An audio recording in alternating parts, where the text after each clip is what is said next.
গত সপ্তাহে একটানা বৃষ্টির স্পেল শেষ হতেই ফের তাপমাত্রা বাড়তে শুরু করলো দক্ষিণবঙ্গে।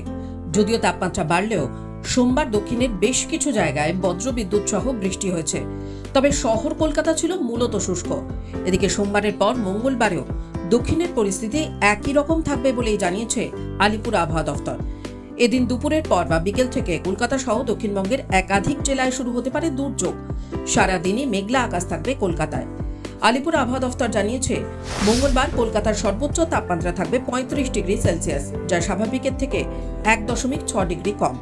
সর্বনিম্ন তাপমাত্রা থাকবে 27 ডিগ্রি সেলসিয়াস, যা স্বাভাবিকের থেকে 0.8 ডিগ্রি বেশি। বাতাসে আপেক্ষিক আর্দ্রতার পরিমাণ থাকবে 88%।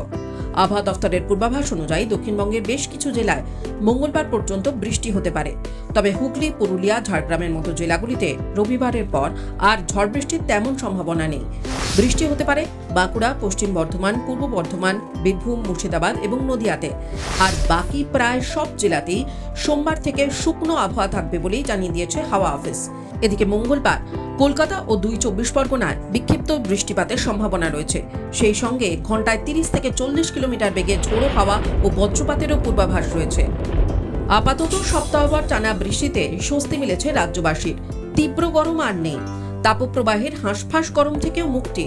হাওয়া অফিস জানিয়েছে, বৃষ্টির এই স্পেলের পর গরম ফেললেও তীব্র দাবদাহের আশঙ্কা আর নেই। তাদের তরফে জানানো হয়েছে, সপ্তাহভর যে বৃষ্টি চলছে সেই বৃষ্টি থামলে গরম আবার পড়বে, তবে লু বইবার আশঙ্কা কম। এদিকে মৌসুম ভবন সূত্রে জানা যাচ্ছে, এবার দেশে বর্ষা প্রবেশ করছে নির্ধারিত সময়ের বেশ কিছুটা আগে। সাধারণ নিয়মে জুন মাসের প্রথম সপ্তাহে ভারতে বর্ষা আসে। চলতি মাসের 19 তারিখ মৌসুমী বায়ু আন্দামান নিকোবর দ্বীপপুঞ্জে প্রবেশ করার সম্ভাবনা অত্যন্ত উজ্জ্বল। সেই হিসেবে কেরলে বর্ষা প্রবেশ করতে চলেছে আগামী 7 দিনের মধ্যে। তারপর 7 থেকে 13 দিনের মাথায় তা রাজ্যে প্রবেশ করার সম্ভাবনা।